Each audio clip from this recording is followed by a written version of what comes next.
नमस्कार मित्रांनो, आपल्या सगळ्यांचं स्वागत आहे डबल अकॅडमी पुणेमध्ये। मित्रांनो, आजच्या व्हिडिओमध्ये या ठिकाणी आपण वनरक्षक भरतीसाठी टीसीएस पॅटर्न नुसार अभ्यास कसा करायचा आहे, तसंच या ठिकाणी आपण संपूर्ण स्ट्रॅटर्जी आपण पेपरची पाहणार आहे, तसंच या ठिकाणी सिलेबस सुद्धा पाहणार। या ठिकाणी कोणते पुस्तकं बेस्ट असतील की जे तुम्ही वापरून या ठिकाणी जास्तीत जास्त गुण मिळवू शकणार ते सुद्धा पाहणार आहे। या परीक्षेमध्ये निगेटिव्ह सिस्टीम आहे किंवा ते सुद्धा पाहणार आहे। नंतर या ठिकाणी एक्झामचे एक्झॅक्ट साधारणतः किती तारखेपर्यंत परीक्षा आपली येऊ शकते ते सुद्धा माहिती आपण या ठिकाणी पाहणार आहे। तसंच या ठिकाणी एक अंदाजित कट ऑफ आपण बघू शकतो की नेमकं 2018 ला जो पेपर झाला होता त्याचा कट ऑफ आणि आजचा काय कट ऑफ या ठिकाणी असू शकतो आणि त्याचे कोणकोणते फॅक्टर आहेत त्याची माहिती पाहू शकतो। नंतर मित्रांनो, एक्झाम पॅटर्न आणि या ठिकाणी साधारणतः PYQ जे असतील त्याचे अनालिसिस किंवा येणारे जे संभाव्य प्रश्न आहेत त्यांचं थोडंफार स्वरूप या ठिकाणी आपण पाहणार आहे। त्यामुळे आपण हा व्हिडिओ शेवटपर्यंत पाहायचा आहे। तसंच मित्रांनो, या ठिकाणी तुमच्यासाठी मी व्हॉट्सअपचा ग्रुप तयार केलेला आहे। हा व्हॉट्सअपचा ग्रुप तुम्ही जॉईन करण्यासाठी 8010457760 या क्रमांकावर तुम्ही मला वनरक्षक भरती माहिती पाठवा असा मेसेज करा किंवा टेलिग्राम ग्रुप सुद्धा तयार केलेला आहे। तो ग्रुप जॉईन करण्यासाठी तुम्ही VANRAKSHAK वनरक्षक_चॅट असं तुम्ही सर्च करायचं आहे, जेणेकरून तुम्हाला वनरक्षकचा ग्रुप त्या ठिकाणी तुम्हाला काय भेटून जाईल। आणि जवळपास आपल्या ग्रुपवर 22 ते 23 हजार विद्यार्थी त्या ठिकाणी अभ्यास करत असतात। तर मित्रांनो, या ठिकाणी आपण आता अभ्यासाला काय सुरुवात करूया। नेमकं एक एक पॉईंट या ठिकाणी आपण पाहणार आहे। तत्पूर्वी मित्रांनो, या ठिकाणी 42 टॉपिकची आपण वनरक्षक भरतीसाठी नोट्स तयार केलेले आहे की जी महाराष्ट्रामध्ये कुठेही तुम्हाला भेटणार नाही। सोबतच या ठिकाणी तुमच्याकडे वेळ कमी असल्यामुळे जीकेचे जवळपास 12,000 प्रश्न आपण या नोट्समध्ये कव्हर केलेले आहे। ही नोट्स तुम्हाला घरपोच मिळू शकते, त्यासाठी हा नंबर दिलेला आहे, याच्यावर संपर्क करायचा आहे। तसंच या नोट्समध्ये आपण काय टाकलेल्या सर्व गोष्टी आपण लेटेस्ट टाकलेल्या आहेत, ज्याच्यामध्ये व्याघ्र गणना असेल, वनगणना असेल, रामसरची यादी असेल, वारसा स्थळांची यादी, अभयारण्य असतील, उद्यान असतील, व्याघ्र प्रकल्प असतील, इतर सर्व वनाबद्दलच्या महत्त्वाच्या संस्था असतील, त्यांचे MCQ किंवा वनाचे कायदे असतील, सगळं दिलेलं आहे। तर ते तुम्ही काय घरपोच मागवू शकता। तर मित्रांनो, आपण या ठिकाणी एक एक गोष्टीचं आपण काय करूया, या ठिकाणी चर्चा करणार आहे की जेणेकरून तुम्हाला प्रत्येक गोष्ट या ठिकाणी काय होईल माहित होईल। तर सुरुवातीला या ठिकाणी आपण पाहणार आहे पेपर पॅटर्न। सुरुवातीला या ठिकाणी पेपर पॅटर्न आपण पाहणार आहे। हा जो पेपर पॅटर्न आहे, हा पेपर पॅटर्न आपण 2018चा किंवा 19चा पाहणार आणि या ठिकाणी 2023चा पेपर पॅटर्न काय असणार आहे।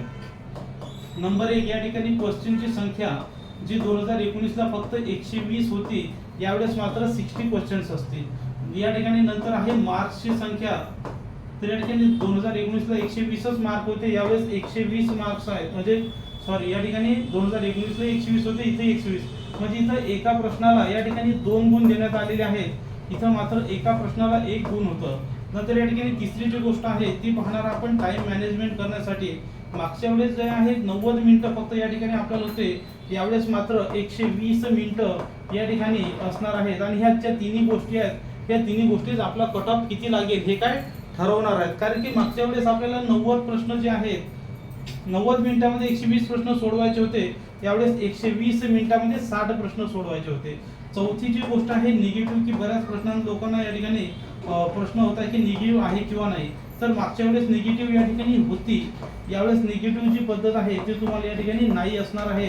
म्हणजे या ठिकाणी मागच्या वर्षी जर विचार केला तर एक विद्यार्थी साधारणतः या ठिकाणी 120 पैकी निगेटिव्ह असल्यामुळे तो त्याला जे चुकीचे प्रश्न येत होते किंवा ज्याला वाटत होतं की त्यात तो उत्तर देऊ शकत नाही, असे प्रश्न तो सोडवत नव्हता। साधारणतः मागच्या वर्षीचा विद्यार्थी हा 100 प्रश्न सोडवत होता आणि 100 प्रश्नांपैकी साधारणतः त्याला 65च्या वर कमीत कमी सिलेक्ट जो झालेला आहे त्याला 65च्या वर त्या ठिकाणी गुण मिळालेले आहेत। 65-70च्या ॲव्हरेज या ठिकाणी त्याला मार्क्स मिळालेले आहेत। मात्र तो 20 प्रश्न काही झालं तरी तो सोडवत नव्हता, कारण की एक प्रश्न चुकला की अर्धा गुण कमी होत होता। यावेळेस मात्र त्याला तसं कुठलंही बंधन नाही, म्हणजे तो यावेळेस 120 पैकी 120 प्रश्न सुद्धा सोडवणार आहे। आणि या ठिकाणी त्याला मागच्या वेळी जे 70 मार्क मिळाले होते आणि त्याचे 10 मार्क हे त्याचे प्रश्न चुकत असल्यामुळे त्याचे 10 मार्क कमी होत होते।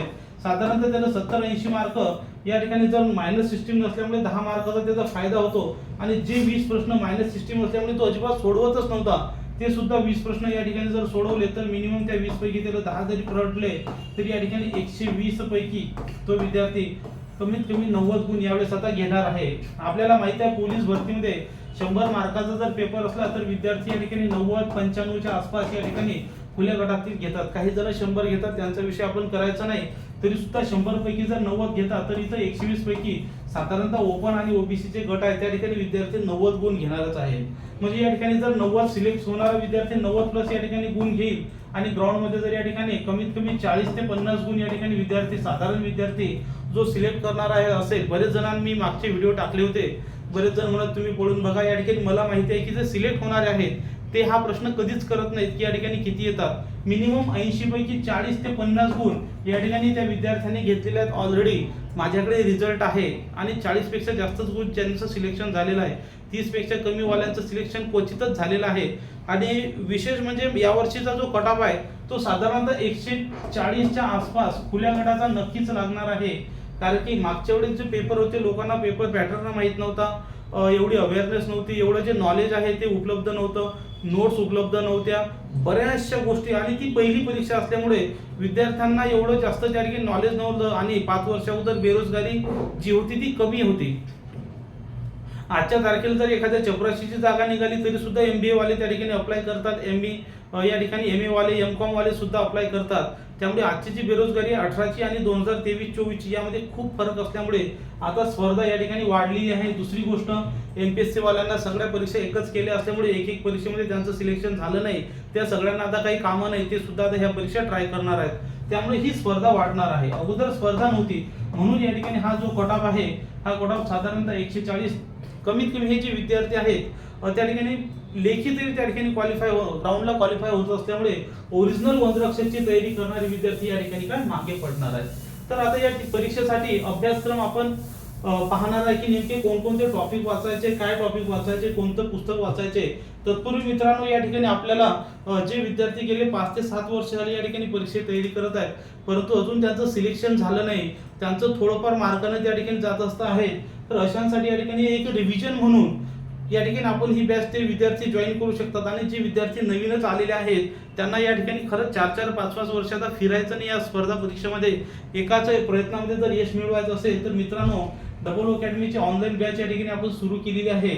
या बॅच मध्ये प्रत्येक विषय या ठिकाणी प्रत्येक शिक्षक वेगवेगळे विषय शिकवत असल्यामुळे तुम्हाला या ठिकाणी अनुभवी मार्गदर्शकाकडून काय मिळणार आहे, मार्गदर्शन या ठिकाणी भेटणार आहे. सेल्फ स्टडी केल्यापेक्षा या ठिकाणी जर तुम्हाला 5 अनुभवी शिक्षक जर शिकवत असतील तर साहजिकच त्याचा फायदा तुम्हाला त्या ठिकाणी होणार आहे.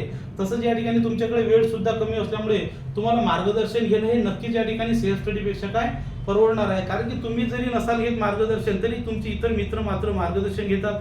तसंच डबल अकॅडमी या ठिकाणी खूप कमी फी ठेवलेली आहे की जो गरीबातील गरीब विद्यार्थी सुद्धा या ठिकाणी तुमची फी त्या ठिकाणी काय घेऊन परवडू शकेल. फक्त 1000 रुपये 3 महिन्यासाठी फीस आहे. या बॅच मध्ये तुम्हाला काय काय मिळणार आहे ही माहिती आपण या ठिकाणी सर्व पाहूया. या बॅच मध्ये तुम्हाला लाईव्ह क्लास भेटणार आहेत, नंतर हेच लेक्चर लाईव्ह झालेले तुमच्याकडे जर वेळ नसेल तर रेकॉर्डेडच्या स्वरूपात भेटणार आहेत. ज्यांच्याकडे नेटवर्क नसेल ते लेक्चर हे या ठिकाणी डाउनलोड करू शकतात. जे विद्यार्थी एखाद्या टॉपिक मध्ये कच्चे असतील तर ते या ठिकाणी ते लेक्चर परत कितीही वेळा म्हणजे अनलिमिटेड वेळा हे लेक्चर पाहू शकतात. ज्या विद्यार्थ्यांना छोटी स्क्रीन पाहायचं जिव्हार येत असेल किंवा ज्यांच्याकडे कम्प्युटर अवेलेबल असेल तर अशा विद्यार्थ्यांसाठी हा कोर्स जो आहे तो कम्प्युटरवर सुद्धा अवेलेबल आहे. तिसरी महत्त्वाची गोष्ट की या ठिकाणी जेवढे जुन्या प्रश्नपत्रिका आलेल्या आहेत सर्व प्रश्नपत्रिकेचं विश्लेषण या ठिकाणी घेणार असून या ठिकाणी आपण जो आता नवीन आलेला TCS पॅटर्न आहे त्यानुसार या ठिकाणी संभाव्य प्रश्नपत्रिकांची आपण मॉक टेस्ट सुद्धा या ठिकाणी आपण घेत असतो. त्यामुळे अशा सगळ्या गोष्टींचं या ठिकाणी तुमच्याकडे काय होणार आहे सोल्युशन तुम्हाला भेटणार आहे. तसंच या ठिकाणी मग सांगितल्याप्रमाणे जवळपास 7 शिक्षक या ठिकाणी तुम्हाला शिकवत असून प्रत्येक विषयाला वेगवेगळा स्वतंत्र शिक्षक असल्यामुळे एका शिक्षकाची त्या याच्यावर काय पकड असून कमीत कमी या ठिकाणी 5 ते 10 वर्ष अनुभवाचे सगळे शिक्षक तुम्हाला शिकवायला आहे. त्यामुळे साहजिकच तुम्हाला या ठिकाणी फायदा होणार आहे. सेल्फ स्टडी करण्यापेक्षा आणि ती रिस्क घेण्यापेक्षा कधीतरी या ठिकाणी बॅच जॉईन जर केली तर नक्कीच तुम्हाला फायदा होईल असं या ठिकाणी काय मला वाटतंय. तर या सर्व गोष्टी तुम्हाला आहेतच. सोबतच याच्या तुम्हाला या ठिकाणी प्रत्येक विषयाचे शॉर्ट नोट्सचे ई-बुक या ठिकाणी तुम्हाला अवेलेबल आहेत. वने पर्यावरणचे साधारणतः स्पेशली 2000 MCQ सुद्धा या ठिकाणी तुम्हाला मिळतील. ज्या नोट्स तुम्हाला मी सांगितल्या त्या नोट्स सुद्धा या ठिकाणी वने पर्यावरणच्या तुम्हाला फ्री भेटणार आहे. तर अशी ही बॅच तुम्ही जॉईन करण्यासाठी संपर्क करायचा आहे 80 10 45 77 60 हा नंबर आहे. तसंच या ठिकाणी आपल्या टेलिग्राम ग्रुपची लिंक, ॲप्लिकेशनची लिंक आणि इतर अजून महत्त्वाच्या प्लेलिस्टच्या लिंक डिस्क्रिप्शन बॉक्समध्ये दिलेली आहे, तिथे जाऊन तुम्ही जॉईन करू शकता. तर मित्रांनो या ठिकाणी आता आपण बघूया की या ठिकाणी पेपर पॅटर्न कसा असेल 2019च्या मानानं. तर या ठिकाणी 2019ला जो पेपर झाला होता त्याच्यापेक्षा आता 2024ला काय बदल असू शकतो. नंबर 1, जुन्या वेळेची परीक्षा घेतली होती ती महापोर्टलने घेतली होती आणि ही पहिलीच परीक्षा होती. दुसरी जी परीक्षा आहे या ठिकाणी आता ही जी परीक्षा आहे ते TCS घेणार असल्यामुळे या ठिकाणी जो प्रश्नांचा भर होता 120 प्रश्न असल्यामुळे प्रत्येक टॉपिकवर आपल्याला प्रश्न येत होते. मात्र आता परीक्षेचं जे प्रमाण आहे टॉपिक कमी झाले असल्यामुळे आता ही परीक्षा वाटते. प्रश्न जरी कमी झाले तरी मात्र एवढा मोठा जीके जर असेल तर जीके मध्ये फक्त आपल्याला 15 प्रश्न विचारणार आहेत. मॅथ रिझनिंग पहिले या ठिकाणी रिझनिंगवर जास्त भर असते, 30 प्रश्न अगोदर विचारत होते. आता मात्र रिझनिंगचे फक्त 15 प्रश्न विचारणार आहेत. या 15 पैकी साधारणतः 10 प्रश्न हे कशावर असणार आहेत, रिझनिंगवर असणार आहेत आणि किती नाही म्हटलं तरी 5 प्रश्न हे या ठिकाणी मॅथवर असणार आहे. म्हणजे फक्त आपल्याला रिझनिंगचाच अभ्यास करून जमणार नाही तर त्याच्यासोबत काही बेसिक जे चॅप्टर असतील 8-10 चॅप्टर की ज्यांचा मी स्पेशल व्हिडिओ बनवणार आहे. तो व्हिडिओ तुम्ही पाहायचा आहे की मॅथ रिझनिंगचे कोणते टॉपिक त्या ठिकाणी आपण तुम्हाला करायचे की जेणेकरून त्याच टॉपिकवर या ठिकाणी प्रश्न येतील. तो वेगळा व्हिडिओ मी बनवणार आहे. त्यामुळे आपल्याला दोन्ही पुस्तकांचा अभ्यास करायचा आहे. तर या ठिकाणी आता आपण पाहणार आहे की हे जे 60 प्रश्न आहेत ते 60 प्रश्न कोणकोणत्या टॉपिकचे येणार आहेत. तर हे जे 60 प्रश्न आहेत तुम्हाला या ठिकाणी मराठी व्याकरणचे या ठिकाणी साधारणतः तुम्हाला प्रश्न येणार आहेत 15 आणि गुण असतील 30. या ठिकाणी इंग्रजी व्याकरणचे सुद्धा या ठिकाणी तुम्हाला प्रश्न येणार आहेत 15 आणि गुण असणार आहेत 30. नंतर या ठिकाणी जीके आणि इथं आहे मॅथ प्लस रिझनिंग, तुमच्या हिशोबाने रिझनिंग आहे. मात्र या ठिकाणी जीकेचे साधारणतः 15 प्रश्न येणार आहेत, गुण असणार आहेत 30 आणि मराठी व्याकरण मॅथ रिझनिंगचे 15 प्रश्न आणि गुण असणार आहेत 30. अगोदर या ठिकाणी आपल्याला हे कळणं आवश्यक आहे की नेमकं कोणत्या टॉपिकवर किती प्रश्न येणार आहेत. तर या ठिकाणी मराठीचा जर विचार केला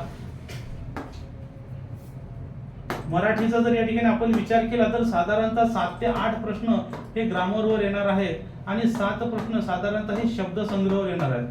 बघा या ठिकाणी TCS जर पॅटर्न इथं जर 25 प्रश्न असते तर TCS ने तुम्हाला एक पॅसेज टाकला असता. काय टाकला असता? एक पॅसेज टाकला असता. मात्र या ठिकाणी प्रश्नांची संख्या जर 15 असेल तर TCS या ठिकाणी पॅसेज टाकेल याची काही गॅरंटी नाही. 99% तुम्हाला पॅसेज टाकणार नाही. त्यामुळे साधारणतः तुम्हाला फक्त ग्रामर करूनच जमणार नाही तर तुम्हाला व्होकॅब्युलरी सुद्धा करायचं आहे. सेम जसं मराठीचं आहे तसं सुद्धा इंग्रजीचं आहे. या ठिकाणी 8 प्रश्न हे तुमचे ग्रामरवर असतील आणि 7 प्रश्न साधारणतः हे तुमचे व्होकॅब्युलरीवर असतील.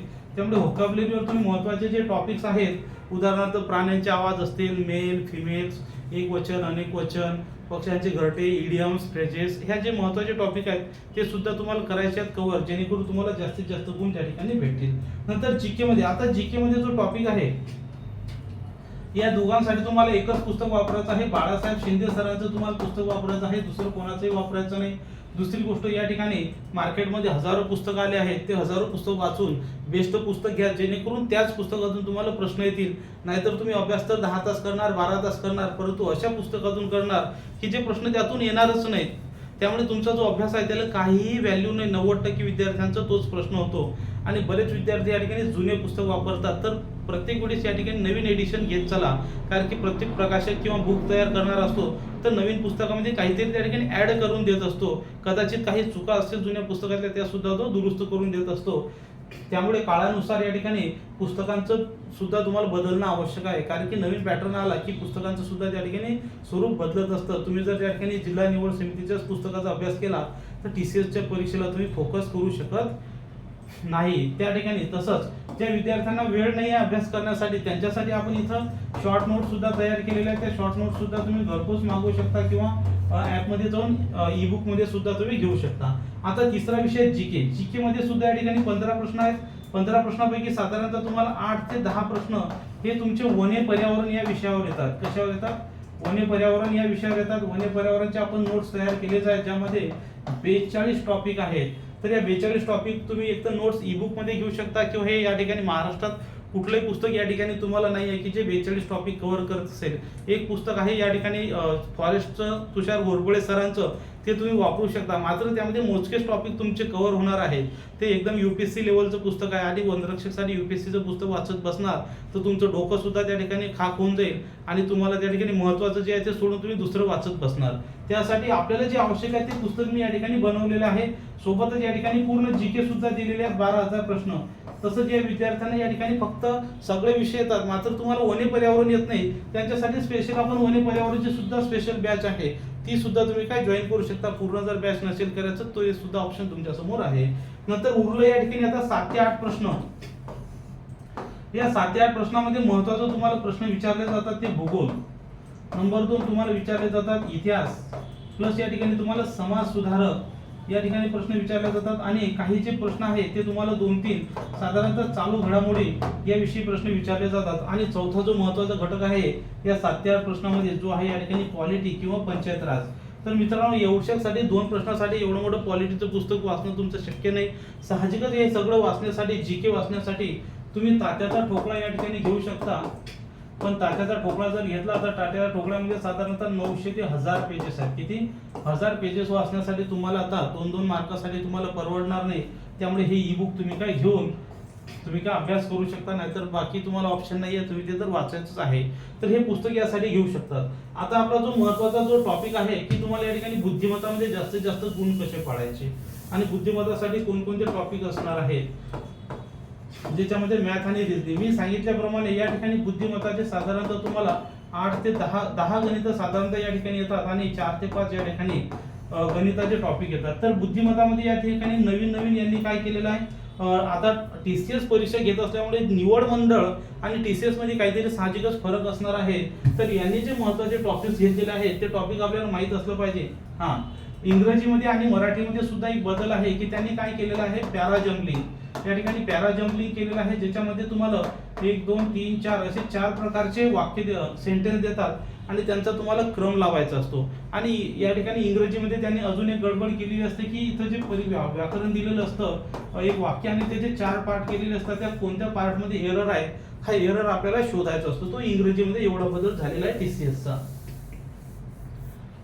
आता मॅथ रिझनिंग मध्ये सुद्धा या ठिकाणी महत्त्वाचे जे काही टॉपिक्स आहेत सिलोजिझम हा टॉपिक आहे. नंबर या ठिकाणी नंबर सिरीज असेल त्याच्यावर तुम्हाला जास्त विचारले जातात. जसं या ठिकाणी नवीन एक चॅप्टर आहे इनपुट याच्यावर सुद्धा तुम्हाला प्रश्न त्या ठिकाणी काय जास्तीत जास्त विचारले जातात. आणि बैठक व्यवस्था सिटिंग अरेंजमेंट नंतर या ठिकाणी सिटिंग अरेंजमेंटवर सुद्धा जास्त प्रश्न विचारलेले आहेत. असे बरेचसे या ठिकाणी जे प्रश्न आहेत आणि बाकी मग जुन्या पॅटर्न नुसार जे आहे महत्त्वाचे बेसिकचे सुद्धा या ठिकाणी प्रश्न विचारलेले असतात ज्यामध्ये बेरीज वजाबाकी गुणाकार भागाकार जे बेसिक क्रिया असतात ज्याला आपल्या भाषेमध्ये आपण काय म्हणतो बॉडमास म्हणतो याच्यावर सुद्धा तुम्हाला काय गणित आलेले असतात. तर हे जे महत्त्वाचे टॉपिक आहेत syllogism number system input seating arrangement आणि सर्वात महत्त्वाचं म्हणजे या परीक्षेमध्ये आता त्यांनी आकृत्या सुद्धा घ्यायला सुरुवात केलेली आहे ज्याच्यामध्ये तुम्हाला वेन डायग्राम असतील काही त्या ठिकाणी मिरर इमेज असतील. तर हे महत्त्वाचे जे टॉपिक्स आहेत ते टॉपिक जर तुम्ही परफेक्ट केले तर या ठिकाणी तुम्हाला पैकीच्या पैकी मार्क मिळतील. आणि ज्या विद्यार्थ्यांकडे वेळ नसेल तुमच्याकडे टाइम नसेल काही टेन्शन घ्यायचं नाही. डबल अकॅडमीच्या ज्या नोट्स आहेत त्यामध्ये सुद्धा असणार आहेत आणि आपली जी बॅच आहे या बॅच मध्ये सुद्धा तुम्हाला हे सर्व टॉपिक्स या ठिकाणी काय करून घेतले जाणार आहेत. तर आशा करतो ही माहिती तुम्हाला या ठिकाणी नक्की संपूर्ण कळली असेल. तर आता या ठिकाणी आपला कोणता मुद्दा राहिला तो मुद्दा या ठिकाणी बघूया. बुक लिस्ट सुद्धा मी तुम्हाला सांगितलेली आहे निगेटिव्ह मार्केटिंग. आता या ठिकाणी निगेटिव्ह मार्किंग जर विचार केला तर मागच्या वेळेस निगेटिव्ह मार्किंग होती मी अगोदरच तुम्हाला सांगितलं की यावेळेस निगेटिव्ह मार्किंग नाही 120 पैकी 120 प्रश्न तुम्हाला सॉल्व्ह करायचे आहेत. नंतर या ठिकाणी PYQ आपण फ्री मध्ये तुम्हाला घेत असतो. दररोज 10 वाजता कट ऑफ या ठिकाणी सांगितलं आहे की साधारणतः तुम्हाला ओपनच्या विद्यार्थ्यांना 140 प्लस आहे आणि जे या माताशी सगळेजण सहमत असतील असं नाही आहे. ज्यांचा अभ्यास कमी आहे त्यांना वाटते की कट ऑफ 100च लागाव. पण माझ्या मित्रांनो लक्षात घ्या तसं नाही आहे. आजची जी परिस्थिती आहे आजची जी स्पर्धा आहे परीक्षा देणारे विद्यार्थी बेरोजगारी पेपरचा प्रकार हा पेपर कधी होत आहे किती दिवसानंतर होत आहे ह्या सगळ्या जर गोष्टी विचार केला असेल तर या ठिकाणी मित्रांनो ही जी पातळी आहे 140 प्लस या ठिकाणी गेल्याशिवाय राहणार नाही कुठल्याही हालतीमध्ये. त्यामुळे तुम्ही तशी तयारी करायची आहे. तुम्ही जर 130 ची तयारी करणार तर 120च भेटणार नुकसान तुमचं होणार आहे. त्यामुळे तुम्ही चॅलेंज स्वीकारा आणि असं समजा की मी 150 पेक्षा जास्त मार्क्स जे आहेत हे जे मार्क मी सांगितले तुम्हाला दोन्ही मिळून सांगितलेले आहेत.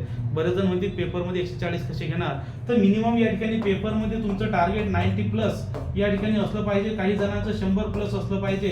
आता तुम्ही 90 प्लस कसे मिळतील मित्रांनो मागच्या परीक्षेमध्ये सुद्धा 4 जण असे होते की ज्यांनी 120 पैकी सुद्धा 90 पेक्षा जास्त गुण घेतलेले आहेत. रिझल्ट माझ्या जवळ आहे. तर ठीक आहे अशा प्रकारे तुमचं झालेलं आहे. सिलेबस स्ट्रॅटर्जी झाली. नेमकं तुम्हाला जे येते तेच वाचायचं PYQ एक्झाम पॅटर्न आपण बघितला, TCS कसे प्रश्न विचारते ते सुद्धा बघितले.